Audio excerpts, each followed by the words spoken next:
तेजाजी का अध्ययन इस क्लास के अंतर्गत हम करेंगे। तो देखिए, सबसे पहले तेजाजी के उपनाम पढ़ते हैं। तेजाजी के क्या क्या उपनाम हैं, देखिए।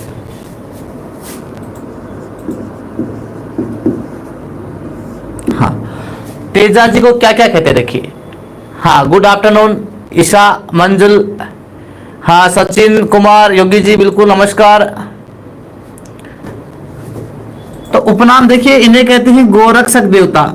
मैंने पहले भी बताया था, तेजाजी है, गोगा जी है, पाबू जी है, ये सभी गोरक्षक देवता है। हाँ, राजू राम जी राधे राधे, सोनिया जी गुड आफ्टरनून, अरुण जी परिहार गुड आफ्टरनून, राम राम जी हलाल जी, प्रकाश जी मीना गुड आफ्टरनून, पंकज गिर जी।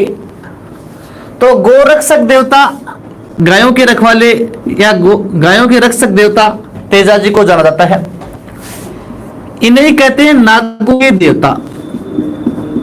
नागों के देवता, इनकी कथा पढ़ेंगे आगे हम। इन्हें नागों के देवता क्यों कहते हैं? हाँ बिल्कुल राजू राम जी, आ गए आप हमारे दरबार में।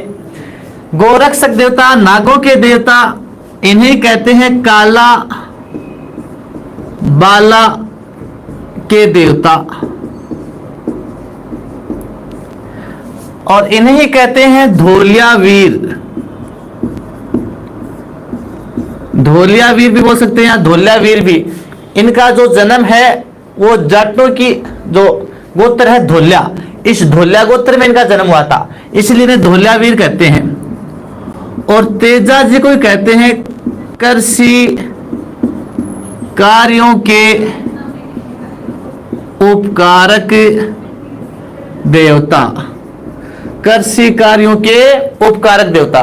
तो देखिए, इनके जो उपनाम पूछे गए एग्जाम में, एक तो काला बाला के देवता किसे कहते हैं, तो ये तो नॉर्मल है, सबको पता है, नागों के देवता कहते हैं, गोरक्षक देवता कहते हैं।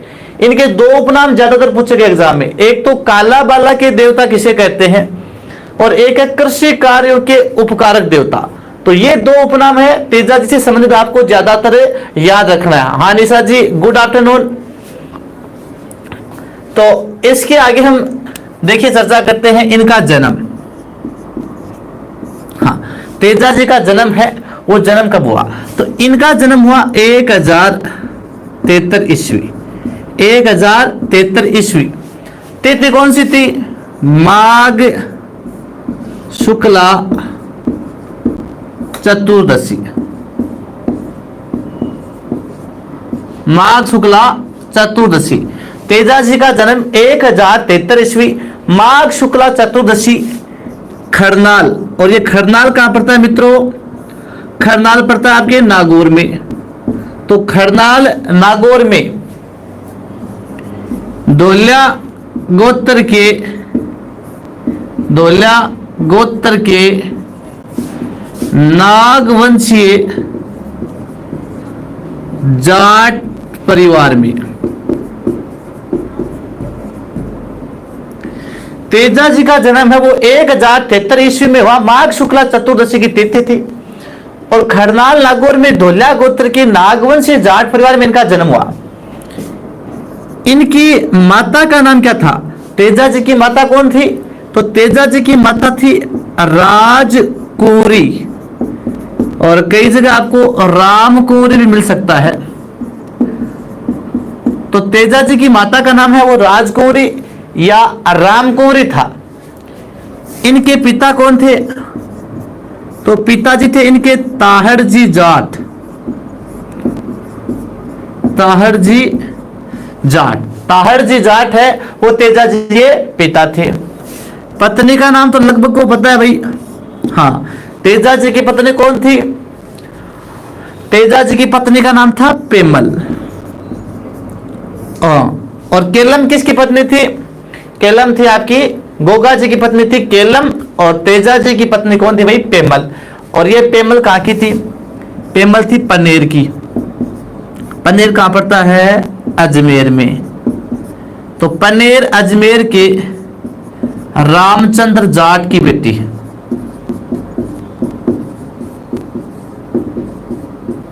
हाँ, तो जो पेमल है वो पनेर की थी। पनेर कहां पड़ता है? अजमेर में। और पनेर अजमेर के रामचंद्र जाट की बेटी कौन थी? पेमल थी।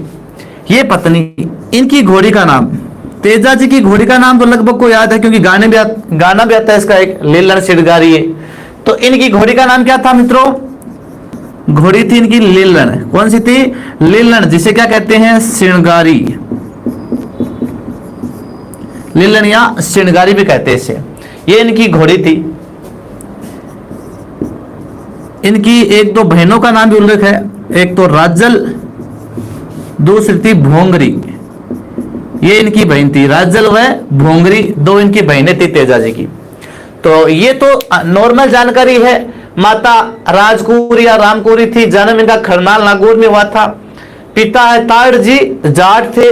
पत्नी इनकी पेमल थी, जो पनेर अजमेर के रामचंद्र जाट की बेटी थी। घोड़ी है वो लीलन या श्रृंगारी, और बहन कौन थी इनकी? राजल और भोंगरी, ये दो इनकी बहनें थी। तो ये तो इनके बारे में नॉर्मल सामान्य जानकारी है। अब देखिए आगे देखते हैं इनके बारे में।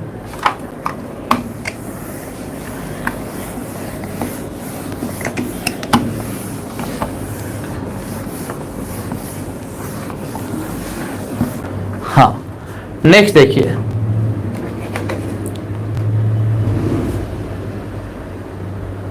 नेक्स्ट तेजा जी के बारे में देखिए।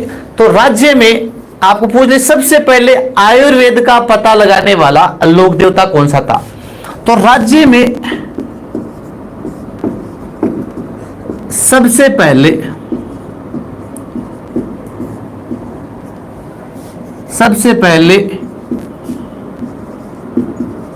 आयुर्वेद का पता लगाने वाले लोक देवता वो थे तेजा जी। राजस्थान में ऐसे देवता जिन्होंने सबसे पहले आयुर्वेद का पता लगाया, आयुर्वेद की जो चिकित्सा प्रणाली है इसका पता लगाने वाले सबसे पहले प्रमुख लोक देवता कौन थे हमारे? वो थे हमारे तेजा जी। और तेजा जी का एक मंदिर है, वो मंदिर है भावता में, और भावता पड़ता है अजमेर में। तो भावता अजमेर में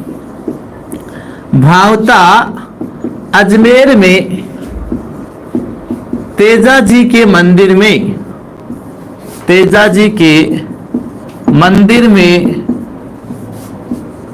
सर्पदंशित व्यक्ति की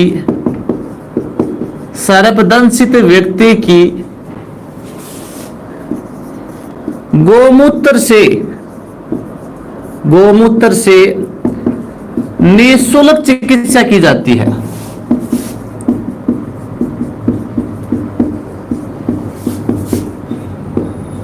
हाँ, तो एक ऐसा मंदिर कहां है जहां पर तेजा जी के मंदिर में गोमूत्र से निःशुल्क चिकित्सा की जाती है?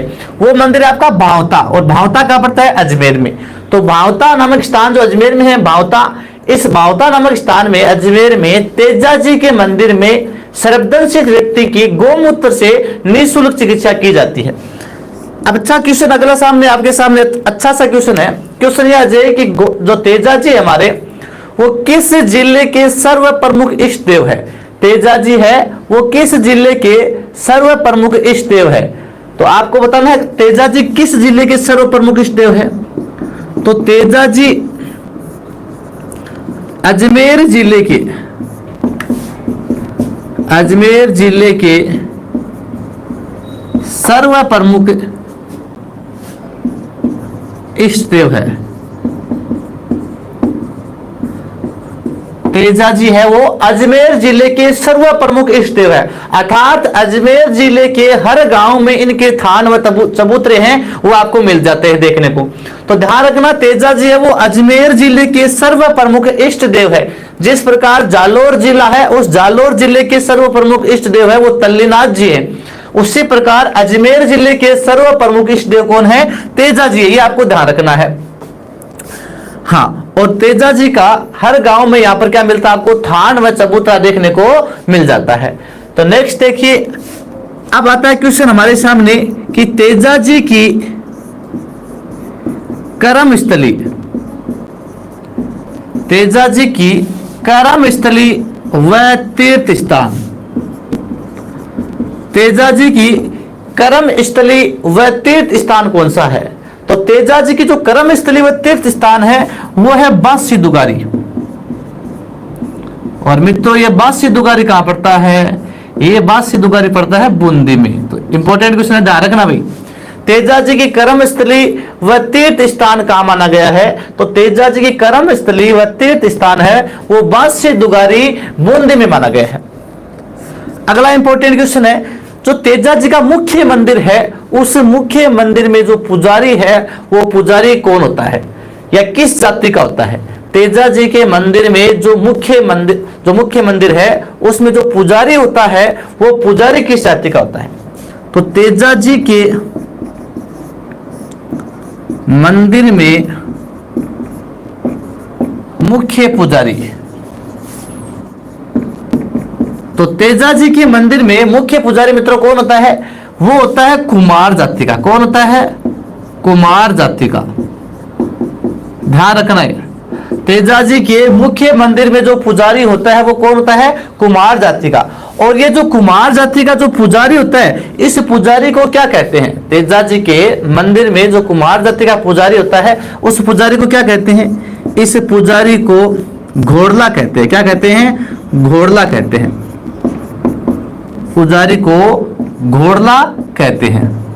जो कुमार जाति का पुजारी है उसे घोड़ला कहा गया, ये आपको ध्यान में रखना है। अब देखिए, जो गांवों में मुख्यतः अजमेर में तेजा जी के जो गांवों में थान व चबूतरे बने हैं जगह जगह, इन थान या चबूतरों को क्या कहा गया है? गांवों में जो तेजा जी के थान व चबूतरे बने हैं इन्हें कहा गया है तेजा चौक। और आपको क्वेश्चन ये कर ले कि राजस्थान में सबसे बड़ा जो तेजा चौक है ये तेजा चौक कहां पर है? तो देखिए, तेजा जी के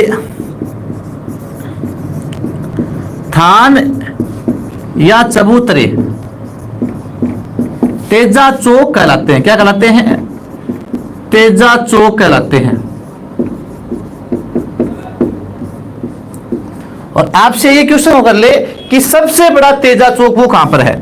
सबसे बड़ा तेजा चौक, सबसे बड़ा तेजा चौक ये कहां पर है? सबसे बड़ा तेजा चौक ये है ब्यावर में। और ब्यावर कहां पड़ता है मित्रों? ब्यावर पड़ता है आपका अजमेर में। तो सबसे बड़ा तेजा चौक वो क्या है? वो है ब्यावर, अजमेर में। आपको ध्यान में रखना है। तो सबसे पहले आयुर्वेद का पता लगाने वाला लोक देवता तेजा जी है। और किस जिले का सर्व प्रमुख इष्ट देव है तेजा जी? वो ध्यान रखना आपको, अजमेर जिले का। और इनकी कर्म स्थली व तीर्थ स्थान कौन सा है? बांसी दुगारी बूंदी, आपको ध्यान में रखना है। मंदिर का मुख्य पुजारी जो कुमार जाति का होता है उसे क्या कहते हैं? उसे घोड़ला कहते हैं। इनके थान या चबूतरे तेजा चौक कहलाते हैं। और सबसे बड़ा तेजा चौक कहां पर है मित्रों? वो है ब्यावर, अजमेर में। अब देखिए आगे,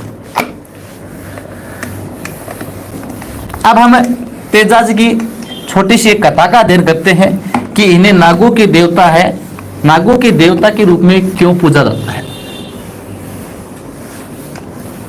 हाँ, तो देखिए कथा का अध्ययन करते हैं तेजा जी की।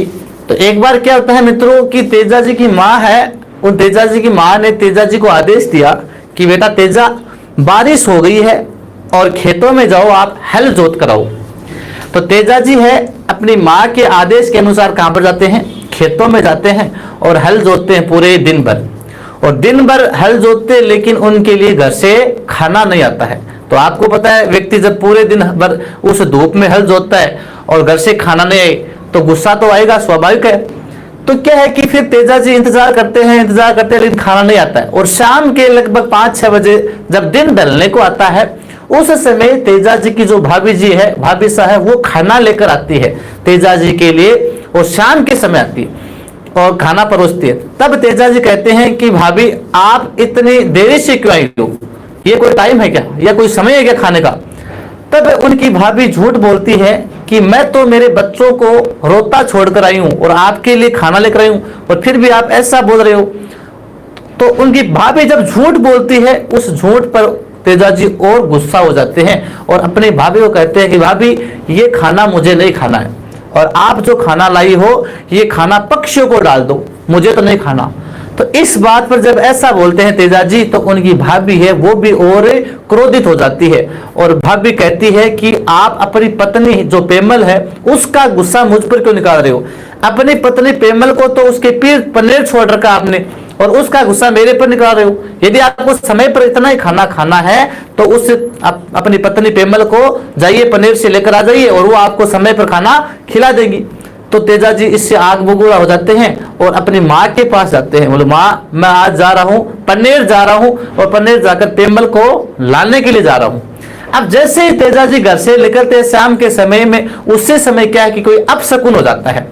अपशकुन हो जाता है तो उनकी माँ है तेजा जी की थोड़ी चिंतित होती है और कहती है बेटा तेजा रुक, थोड़ा अपशकुन हो गया है, मैं किसी ज्योतिष को पूछ लेती हूँ पहले, क्या ये जानने का सही समय है ससुराल।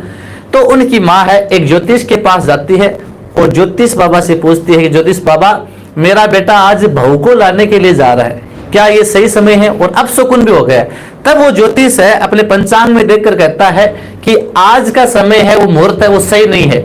यदि आज इस यात्रा में आपका बेटा तेजा अपने बहू को लाने के लिए जाएगा तो उसकी मृत्यु निश्चित है। तो उनकी माँ तुरंत घर पर आती है और बेटे को रोकने का प्रयास करती है, बेटा आज तो ज्योतिष भी अपने पंचांग में तेरे नक्षत्र सही नहीं बता रहे हैं और इसमें यात्रा में जाना आपके लिए सही नहीं है। तो इस पर तेजा जी अपनी माँ को कहते हैं कि माँ मैं नक्षत्र वगैरह को कुछ नहीं मानता हूँ और ये सब कुछ पाखंड है और मैं तो आज मेरी बहू को आज ही लेकर आऊंगा। इतना कहकर तेजा जी जबरदस्ती अपनी माँ की अवहेलना करते हुए वहां से निकल जाते हैं। कहाँ के लिए? पन्नेर के लिए निकल जाते हैं। अब जैसे ही तेजा जी अंधेरे में पहुंचते हैं अपने ससुराल और ससुराल पहुंचते तो उस समय क्या होता है कि जो उनकी सास अर्थात उनकी जो सासू थी वो गायों का दूध निकाल रही थी। अब जैसे ही तेजा जी अचानक सिर पर पगड़ी धारण के हुए अंधेरे में पहुंचते हैं तो उनको देखकर जो गायें हैं वो बिदक जाती है और बिदक जाती है। उसी समय गाय है वो अपनी लात से जो दूध की बाल्टी है वो गिरा देते हैं। ऐसा करते ही जो तेजा जी की सास थी वो तेजा जी को बिना देखे है वो गालियां वगैरह बकने लग जाती है कि कौन आ गया ऐसा जो मेरा दूध है वो पूरा का पूरा गिरवा दिया नीचे। तो इस पर तेजा जी की सास उन्हें बिना देखे ही अपने दामाद को बिना देखे ही है कि वो उन्हें भला बुरा कहने लग जाती है। और ये सब है पेमल देखती है। पेमल देखती है कि ये तो कौन है, तेजा आया है और अपनी माँ को जाकर कहती है माँ पहले देख तो सही तो किसको गालियां दिवच कर रही है। फिर उनकी माँ देखती है दो दामाद जी आए और उधर तेजा जी है वो पहले घर से क्रोधित होकर आए थे। उन्होंने सोचा था भी ससुराल में तो हमारी मान मनवार होगी, लेकिन ससुराल में भी क्या मिली उन्हें तो गालियां ही मिली। अब तेजा जी वहां से भी क्या है क्रोध से कुपित होकर वापस लौटने लगे। अब वापस लौटने लगे तो उसी समय क्या है कि जो पेमल है इस पेमल की एक सहेली थी। सहेली का नाम तो लगभग सभी जानते हैं आप। पेमल की सहेली कौन थी? लाछा गुजरी। ये लाछा गुजरी है वो पेमल की सहेली थी। अब जो पेमल है इस लाछा को कहती है कि लाछा अब अंधेरा हो गया, ये मेरा तेजा आया है अभी इस समय और ये वापस क्रोध से कुपित होकर अपने गांव की ओर लौट रहा है, तो कैसे जैसे करके तुम मेरे तेजा को मना कर ला। अब ये लाछा गुजरी है तेजा जी को मनाने के लिए जाती है, लेकिन तेजा जी कहते हैं कि नहीं मैं वापस ससुराल नहीं जाऊंगा। मेरे तो ससुराल में भी वापस वहां पर भी क्या हुई मान मनवार नहीं हुई। मैंने सोचा था मेरे ससुराल में तो मेरी मान मनवार होगी, लेकिन वहां पर भी मुझे तो गालियां ही मिली। इस प्रकार तेजा जी जब वापस जाने का पूरी तरह से कर लेते हैं तो फिर लाछा कहते हैं कि ठीक है भाई आप अपने ससुराल मत जाओ, अंधेरा बहुत हो गया है, आप रात रात मेरे घर पर विश्राम कर लो, यहीं पर मेरा घर है पास में। तो कैसे जैसे करके ये लाछा गुजरी है वो तेजा जी को मनाकर ले जाती है, कहां पर? अपने घर पर ले जाती है। अब उसी रात क्या होता है कि जो लाछा गुजरी है इस लाछा गुजरी है इसके पास गायें थी और इसकी गायें हैं वो अजमेर में एक स्थान है मेर, ये मेर के मीणा है, ये इस लाछा गुजरी की गायें चुरा कर ले जाती है। तब लाछा गुजरी किसके पास आती है? तेजा जी के पास आती है और तेजा जी को आकर कहती है कि तेजा मेरी गायें हैं वो मेर के मीणा है वो चुरा कर ले रहे हैं, क्या आप मेरी सहायता करोगे? तो तेजा जी ने सोचा भाई हमें आश्रय दिया है, आश्रय दिया है, चलो इसकी सहायता करते हैं। अब तेजा जी है इस लाछा गुजरी की गायें छुड़ाने के लिए चले जाते हैं मंडावरिया नामक स्थान पर। हाँ, मंडावरिया नामक स्थान पर चले जाते हैं। मंडावरिया कहां पड़ता है? अजमेर में पड़ता है ये भी। इस मंडावरिया नामक स्थान पर तेजा जी का है वो भयानक युद्ध होता है। किनके साथ? इन मेर की मीणाओं के साथ भयानक युद्ध होता है और इस युद्ध में तेजा जी क्या हो जाते हैं? विजय हो जाते हैं और इन गायों को छुड़ाकर वापस कहां लाते हैं? लाछा गुजरी के पास लाते हैं। और लेकिन जैसे लाछा गुजरी के पास गायें लाते हैं तो लाछा कहती है कि तेजा मेरी सभी गायें आ गई, लेकिन एक गाय का छोटा सा बछड़ा है वो वहीं पर रह गया है। तो तेजा जी कहते ठीक है भाई, इतनी गायें तेरे छुड़ा कर लाया हूं, तो वापस क्या है, एक बछड़े को भी वापस ले आऊंगा। अब तेजा जी इस गाय के बछड़े को वापस लाने के लिए कहां जाते हैं, उसी स्थान पर जाते हैं जहां पर मेढ़ के मेढ़ा थे। अब की बार मीणा को पता था कि तेजा जी भी इस बछड़े को बचाने के लिए जरूर आएगा, तो वो भी योजनाबद्ध तरीके से तैयार थे।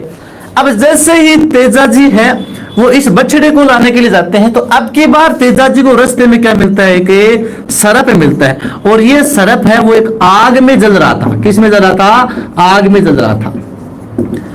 अब तेजा जी को इस सर्प को देखकर, आग में देखकर क्या दया आ गई, तो तेजा जी ने सोचा भाई ये आग में जल रहा है बेचारा, तो क्यों ना मैं इसको आग से बाहर फेंक दूं। तो तेजा जी ने इसे अपने हाथ से क्या है, इस आग से इस सर्प को बाहर फेंक दिया। तो जैसे ही सर्प को आग से बाहर फेंका तो सर्प है फूंपाने लगा, और तेजा जी को कहा कि सुन रहे मोटा सिरदार, के सुन रहे मोटा सिरदार, जुलम कर दिनो मारी छुट्टी जूड़ बचा क्यों माने ले लो। ये मोटे सरदार तुमने जुल्म कर दिया है, मेरा इस जीवन से पीछा छूटा, और तूने मुझे क्यों बचाया। इस पर तेजा जी कहते हैं थारी बचा दी जान बुरो काम काय कीणो, थारी बचा दी जान बुरो काम काय कीणो, तू जस के बदले अपजस किण तेरे देनो। मैंने तेरी जान बचाई है और तू मुझे यश के बदले अपयश दे रहा है, तो ये कहां से हो गया। तब वो सर्प कहता है कि यहां पर है, मैं मेरी सरपणी के वियोग में मर रहा था और मेरी मुक्ति तभी होती जब मैं आग में जल जाता, और तूने मुझे बचाकर गलत काम किया है। अब तो मेरी मुक्ति भी तभी होगी जब मैं तुझे डसूंगा। इस पर तेजा जी ने कहा कि ठीक है नागराज, आप मुझे डस लेना, लेकिन मैं अभी वचनबद्ध हूं। मैं इस लाचा गुजरी की एक गाय के बछड़े को बचाने के लिए जा रहा हूं, और वापस मैं आपको वचन देता हूं कि जैसे ही इस बछड़े को बचाकर मैं ले आऊंगा और वापस आपके पास आऊंगा, तब आप मुझे डस लेना। तो इस प्रकार इस सर्प को, इस नागराज को वचन देकर कहां चले जाते हैं, वापस उसी स्थान पर चले जाते हैं जहां पर मेढ़ के मीणा थे। अब की बार तेजा जी का इन मेढ़ के मीणाओं से भयानक युद्ध होता है, और मेढ़ के मीणाओं ने तेजा जी के पूरे शरीर को लहूलुहान कर दिया। लेकिन कैसे जैसे करके उन मेढ़ के मीणाओं से तेजा जी है वो कैसे जैसे करके वो बछड़ा छुड़ा कर ले आते हैं, और उस लीलन घोड़ी पर जल्दी से उस बछड़े को लेकर आ जाते हैं, लाचा गुजरी के पास आते हैं, और लाचा गुजरी को वो बछड़ा संभला देते हैं, और वापस उसी स्थान पर आते हैं जहां पर सर्प है इनका इंतजार कर रहा था। और आकर कहते हैं कि सर्पराज, नागराज, मैं आ गया हूं, मैं मेरे वचन के अनुसार, अब आप मुझे डसकर अपना वचन पूरा कर लीजिए। लेकिन नागराज है वो इन तेजा जी को इस हालत में देखकर डसने से मना कर देता है, और कहता है कि आपके शरीर पर तो ऐसा कोई भी अंग नहीं है जो लहूलुहान नहीं है, और मैं आपके शरीर पर कहां डसूं। इस पर तेजा जी कहते हैं मैं आपके वचन के अनुरूप एक मेरा शरीर का अभी भी ऐसा अंग है जहां पर है आप डस सकते हो, और वो अंग आप सभी जानते हो कौन सा है, जीभ। और जैसे ही तेजा जी ने अपनी जीभ बाहर निकाली तो उस समय सर्प ने एक बार तो डसने से मना कर दिया था, लेकिन तेजा जी भी पक्के जाट थे, वो कहां मानने वाले थे। तो तब दरविथ नागराज ने कहा कि तेजा, आज मैं आपको वचन देता हूं कि आज के बाद आपके नाम का कोई भी सर्पदंश से पीड़ित व्यक्ति स्मरण करेगा, उसको सर्प विष से मुक्ति मिल जाएगी। इस प्रकार का वचन देकर सर्पराज या नागराज है वो तेजा जी को जीभ पर डस लेते हैं। उसी समय उनकी क्या हो जाती है, मृत्यु हो जाती है। अब ये स्थान कहां था, सेंद्रिया। वो सेंद्रिया कहां पड़ता है मित्रों, अजमेर में पड़ता है। कहां पड़ता है, अजमेर में। इस सेंद्रिया नामक स्थान पर इस सर्प ने है तेजा जी को डसा था। और एक स्थान आता है सुरसरा, ये दोनों स्थान आपको ध्यान रखना है, सुरसरा। और ये सुरसरा स्थान कहां पड़ता है मित्रों, सुरसरा पड़ता है अजमेर में। कहां पड़ता है, अजमेर में पड़ता है। सुरसरा नामक स्थान भी कहां पड़ता है, अजमेर में पड़ता है। सुरसरा नामक स्थान भी कहां पड़ता है मित्रों, अजमेर में पड़ता है, आपको ये ध्यान में रखना है। तो सेंद्रिया नामक स्थान वह स्थान जहां पर सर्प ने इनको डसा था, और इनकी मृत्यु कहां पर हुई थी, तेजा जी की मृत्यु किस स्थान पर हुई थी, सुरसरा। दोनों स्थान आपको ध्यान में रखना है, एक स्थान सेंद्रिया और एक कौन सा है, सुरसरा। हाँ, तो संदीप जी पूछ रहे तेजा जी से संबंधित स्थान कौन कौन से हैं, तो देखिए खरनाल में इनका देवरा मिल जाएगा आपको, सेंद्रिया मिल जाएगा, सुरसरा मिल जाएगा, एक भावता मिल जाएगा, एक आगे हो रहेगा हमारे। हाँ, तो बिल्कुल सभी के सभी स्थान आपको बताएंगे। तो ये तेजा जी से संबंधित स्थान ही आपको ध्यान में रखना है। तो तेजा जी का जन्म स्थान कहां है, खरनाल नागौर हमने सबसे पहले बताया था नीलूफाल जी, सबसे पहले हमने यही पढ़ा था तेजा जी का जो जन्म स्थान है वो खरनाल नागौर बताया था आपको, खरनाल नागौर में हुआ था इनका जन्म। तो इनकी मृत्यु है वो सुरसरा अजमेर में हुई, वो आपको ध्यान में रखना है। अब जैसे इनकी मृत्यु हुई तेजा जी की, तो इनकी मृत्यु के बाद इनकी घोड़ी थी लीलन।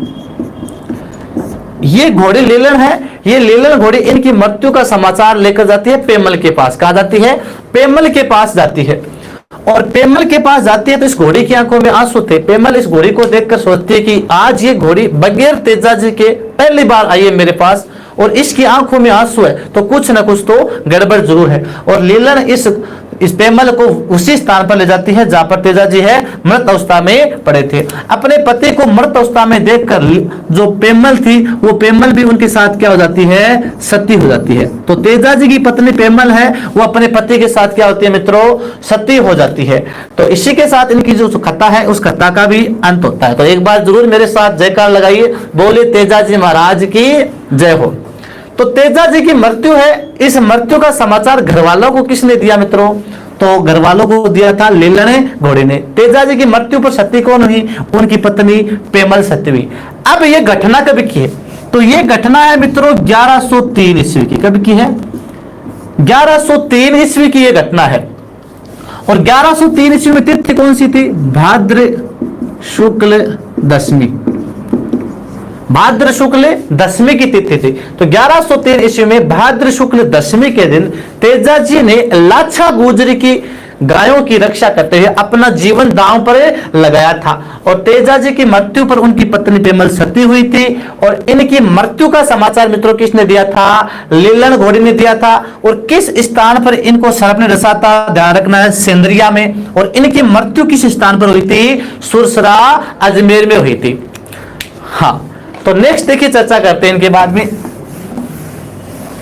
ये तो इनकी कथा, छोटी सी कथा का दिन की है हमने। हाँ, नेक्स्ट देखिए। हाँ भाई, संजय जी सेन पूछ रहे सर तेजा जी के पिताजी का नाम बताओ। तो हमने शुरुआत में नॉर्मल जानकारी ये की थी भाई, आप कहां थे उस समय? बताया था ना मैंने, तेजा जी के पिता ताहिर जी जाट थे। हाँ, तो ये आपको ध्यान में रखना है। अब देखिए नेक्स्ट देखिए। अब जो तेजा जी की मुख्य मूर्ति है वो उनकी मृत्यु हुई थी सुरसरा में, और सुरसरा में उनकी मूर्ति रखी गई थी। अब होता क्या, सन 1731 ईस्वी में, सन 1731 ईस्वी में मारवाड़ का एक शासक था। मारवाड़ के शासक कौन थे? सन 1731 में मारवाड़ के शासक थे अभय सिंह। कौन थे? अभय सिंह। सन 1731 ईस्वी में मारवाड़ के शासक थे अभय सिंह, और मारवाड़ के शासक अभय सिंह थे। और अभय सिंह के समय क्या होता है कि जो तेजा जी की मुख्य मूर्ति थी, तेजा जी की मुख्य मूर्ति वो थी सुरसरा में। और सुरसरा कहां पड़ता है मित्रों? अजमेर में पड़ता है। और इस सुरसरा से इस मूर्ति को स्थापित करवाया गया परबतसर में। और मित्रों पर्वतसर कहां पड़ता है? यह पड़ता है आपके नागौर में। तो देखिए सन 1731 ईस्वी में तेजा जी की जो मुख्य मूर्ति सुरसरा अजमेर में रखी गई थी। मारवाड़ के शासक अभय सिंह के समय इनकी मूर्ति को सुरसरा से कहां पर स्थापित करवाया गया? पर्वतसर नागौर में स्थापित करवाया गया। तब से लेकर आज तक इनकी याद में भाद्रपद शुक्ला दशमी को राज्य का सबसे बड़ा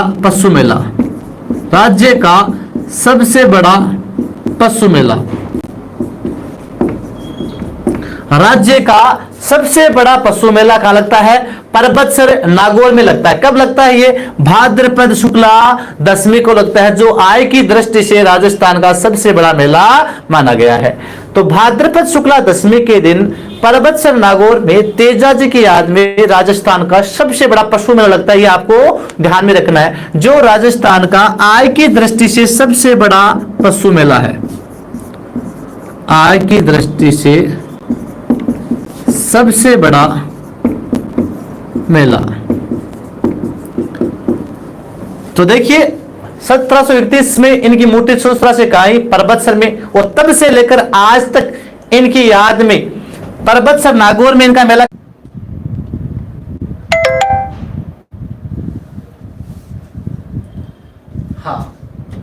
बार वापस चलते, देखिए थोड़ी सी टेक्निकल प्रॉब्लम हो गई थी मित्रों, उसके लिए हम आपसे माफी चाहते हैं, आपका समय थोड़ा सा निकला।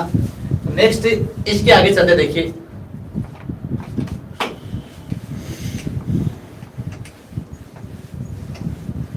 हाँ, तेजाजी के संदर्भ में दो चार अच्छे क्वेश्चन और देखते। देखिए एक है, आपने नाम सुना होगा जनजाति का, सहरिया जनजाति। आपसे क्वेश्चन कर ले कि इस सहरिया जनजाति के आराध्य देव कौन से हैं?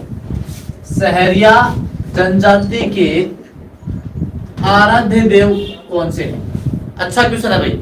सहरिया जनजाति के आराध्य देव कौन से हैं? तो वो है आपके तेजाजी। कौन है? तेजाजी। सहरिया जनजाति के आराध्य देव कौन है? तेजाजी, आपको ध्यान में रखना है।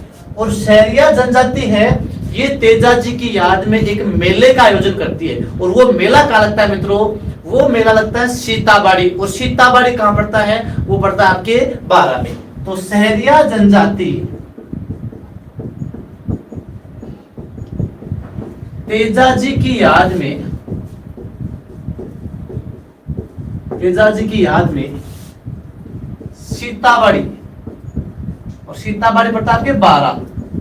सीताबाड़ी बारा में मेले का आयोजन करती है। हाँ, तो सहरिया जनजाति है वो तेजाजी की याद में मेले का आयोजन कहाँ करती है? सीताबाड़ी में। और सीताबाड़ी कहाँ पड़ता है? आपके बारा में। ध्यान रखना, बारा में सहरिया जनजाति सर्वाधिक पाई जाती है। लगभग 99% जो सहरिया जनजाति है वो राज्य में कहाँ पाई जाती है? बारा में पाई जाती है। ये आपको ध्यान में रखना है। नेक्स्ट हम चर्चा करें कि तेजाजी है, इन तेजाजी की याद में किसान है वो हल जोतते समय जो गीत गाते हैं, वो उन गीतों को क्या कहते हैं? उन गीतों को कहते हैं मित्रों तेजा टेर। क्या कहते हैं? तेजा टेर। तो तेजाजी की याद में किसानों द्वारा गाए जाने वाले गीत, हाँ, तो वो गीत क्या कहते हैं मित्रों? इन गीतों को कहते हैं तेजा टेर। क्या कहते हैं? तेजा टेर। तो तेजाजी की याद में जो किसान गीत गाते हैं हल जोतते समय, तो उन गीतों को क्या कहते हैं मित्रों? उन्हें कहते हैं तेजा टेर।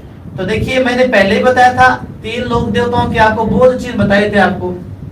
हाँ, लोक देवता बाबू जी का पढ़ लिया था, भाला लिए, अश्वरोही योद्धा, बाईं तरफ झुकी पगड़ी। उसके बाद में गोगा जी हमने पढ़ा था, तो उनके लिए पढ़ा था पत्थर पर सरप की आकृति। इसी प्रकार तेजाजी का बोध चिन्ह क्या है? भाला लिए, अश्वरोही योद्धा तथा जीभ पर सरप दंशित। ये मुख्यतः ध्यान रखना, भाला लिए, अश्वरोही योद्धा तथा जीभ पर सरप दंशित, ये इनका बोध चिन्ह है। तो ध्यान रखना किस लोक देवता के लिए ये इंपॉर्टेंट है? जीभ पर सर्पदंशित दिखाया गया है, वो कौन? आपके तेजाजी। आपको ध्यान में रखना है। अंतिम तेजाजी पर भाई डाक टिकट जारी हुआ है। तेजाजी पर डाक टिकट जारी हुआ है। वो डाक टिकट कब जारी हुआ था? वो डाक टिकट जारी हुआ था 7 सितंबर 2011 को। 5 रुपए का डाक टिकट जारी हुआ। तो तेजाजी पर 7 सितंबर 2011 को 5 रुपए का डाक टिकट जारी हुआ। हाँ, तो तेजाजी पर 7 सितंबर 2011 को 5 रुपए का डाक टिकट जारी हुआ। तो देखिए सहरिया जनजाति के आराध्य देव पूछे तो कौन आपको ध्यान रखना है? तेजाजी। और सहरिया जनजाति तेजाजी की याद में मेले का आयोजन कहाँ करती है मित्रों? सीताबाड़ी बारा में करती है।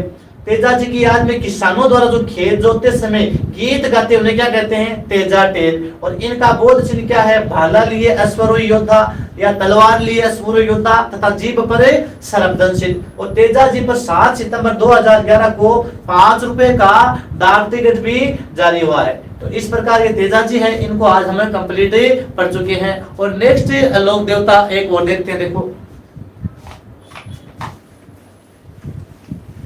लेकिन तेजाजी के संदर्भ में आपको मित्रों ध्यान ये रखना है कि ये हमारे पंचपीरों में शामिल नहीं है। अभी भी कईयों के दिमाग में है कि तेजाजी पंचपीरों में शामिल है। तो ध्यान रखना तेजा जी हमारे पंचपीरों में शामिल नहीं है। अब आते हैं हमारे एक छोटे से लोक देवता है मेहाजी मंगलिया, इनका अध्ययन करते हैं। हाँ, हमने स्टार्टिंग में लिखा था राजस्थान के पंचपीर, और उन पंचपीरों में मित्रों जो मेहाजी मंगली है उनको शामिल किया गया है। और इसकी हमने ट्रिक लिखी थी, कौन सी ट्रिक थी? वो राम गोप्पा है। कौन सी लिखी थी? राम गोप्पा है। रा से रामदेव जी बताया था, मैं से मेहाजी, गो से गोगा जी, पा से पाबू जी और है से हड़बू जी। तो ये हमारे 5 पीर थे। उन 5 पीरों में से एक कौन से है? मेहाजी मंगलिया। अब देखिए मित्रों, जो मेहाजी मंगलिया है इनके जन्म के संदर्भ में अलग अलग इतिहासकारों का अलग अलग मत है। कई इतिहासकार इन्हें सांखला राजपूत मानते हैं, और जैसे गोपाल राज सांखला है, गोपाल राज सांखला के पुत्र मानते हैं।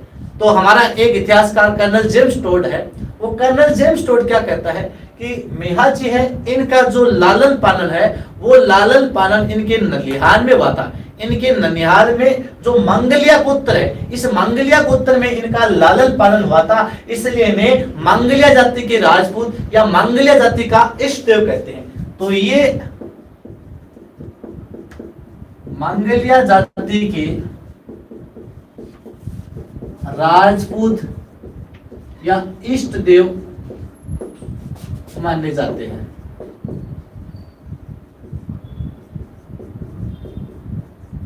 तो मेहाजी है वो मंगलिया जाति के राजपूत या मंगलिया जाति के इष्ट देव माने जाते हैं।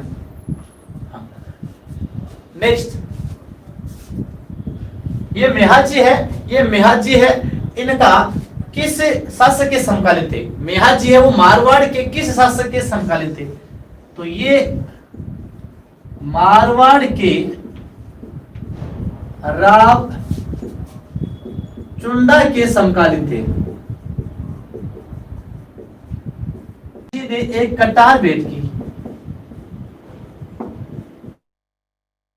जी ने इस राव चुंडा को क्या भेंट की थी? एक कटार भेंट की थी। अब जो इनकी मृत्यु है वो मेहाजी की मृत्यु कैसे हुई? तो मेहाजी की मृत्यु है वो जैसलमेर का शासक था, जैसलमेर के शासक, जैसलमेर के शासक थे राव राणंग देव भाटी। इस जैसलमेर के शासक राव राणंग देव भाटी के साथ मेहाजी ने क्या है कि गायों की रक्षा के लिए युद्ध किया था। तो गायों की रक्षा के लिए मेहाजी ने इस राव राणंग देव भाटी के साथ युद्ध किया था, और इसी युद्ध में क्या हो गए थे? वीर गति को प्राप्त हो गए। तो जैसलमेर के शासक राव राणंग देव भाटी के साथ गायों की रक्षा करते हुए वीर गति को प्राप्त हुए। जो मेहाजी मंगलिया है वो जैसलमेर के शासक राव राणंग देव भाटी के साथ गायों की रक्षा करते हुए वीर गति को प्राप्त हुए थे। ये आपको ध्यान रखना है। इसके बाद में हम देखें इनका मंदिर, मेहाजी का मंदिर वो है बापणी गांव या बापिणी गांव भी बोलते से। बापणी गांव कहां पड़ता है? जोधपुर। जो मेहाजी है, इन मेहाजी का मंदिर बापणी गांव जोधपुर में है, और बापणी गांव जोधपुर में इनकी प्रतिमा है वो घोड़े पर सवार प्रतिमा है, वो बापणी गांव जोधपुर में है। और इनका जो घोड़ा था उस घोड़े का नाम देखिए एग्जाम में पूछा गया भाई, मेहाजी के घोड़े का नाम क्या था भाई? वो था किरण काबरा। मेहाजी के घोड़े का क्या नाम था मित्रों? किरण काबरा। मेहाजी के घोड़े का नाम बताओ वो कौन सा था? किरण काबरा। आपको ध्यान में रखना है। मंदिर का पुजारी, इनके मंदिर का पुजारी मंगलिया जाति का राजपूत गोपा। इनके मंदिर का पुजारी कौन होता है? मंगलिया जाति का राजपूत गोपा है, वो इनके मंदिर का मुख्य पुजारी होता है। लेकिन सबसे इंपॉर्टेंट क्वेश्चन ये है कि जो मेहाजी है, इन मेहाजी का जो मंदिर है, इस मंदिर के पुजारी की कभी वंश वृद्धि नहीं होती है। ये इंपॉर्टेंट है। मेहा जी के मंदिर के पुजारी की वंशवृद्धि नहीं होती है, बल्कि ये अपना वंश गोद लेकर चलाते हैं। तो अच्छा क्वेश्चन है, किस लोक देवता के मंदिर के पुजारी की कभी वंशवृद्धि नहीं होती, बल्कि ये अपना वंश गोद लेकर चलाते हैं? तो वो कौन है? मेहा जी, आपको ध्यान रखना है। तो मेहा जी के मंदिर के पुजारी की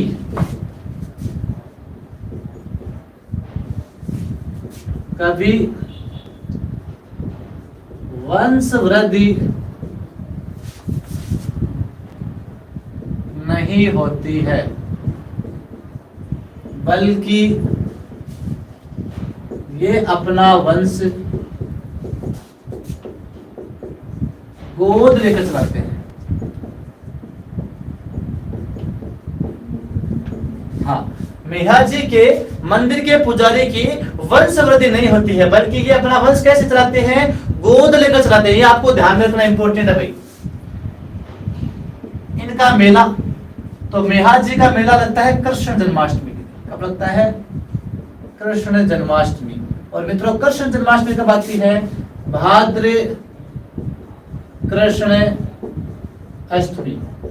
भाद्र कृष्ण अष्टमी अर्थात गोगा नवमी से पहले दिन क्या आती है? कृष्ण जन्माष्टमी। तो भाद्र कृष्ण अष्टमी के दिन आती है कृष्ण जन्माष्टमी। तो देखिए इंपॉर्टेंट रखना, एक तो राजस्थान का लोक देवता और एक राजस्थान का लोक संत।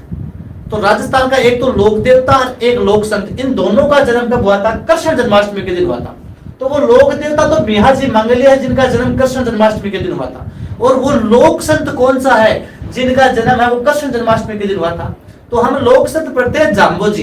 ध्यान रखना, जाम्बोजी का जन्म है वो भी कब हुआ था? कृष्ण जन्माष्टमी के दिन हुआ था। तो लोक देवता मेहा जी और लोक संत जाम्बोजी, इन दोनों का जन्म कब हुआ मित्रों? कृष्ण जन्माष्टमी के दिन हुआ। तो कृष्ण जन्माष्टमी को मेहा जी की अष्टमी भी बोलते हैं। तो ये हमारे मेहा जी, इनका मंदिर ध्यान रखना आपको बापणी गांव जोधपुर में। और इनके घोड़े का नाम याद रखना आपको, किरण काबरा। और मंदिर का पुजारी भी कौन होगा मित्रों?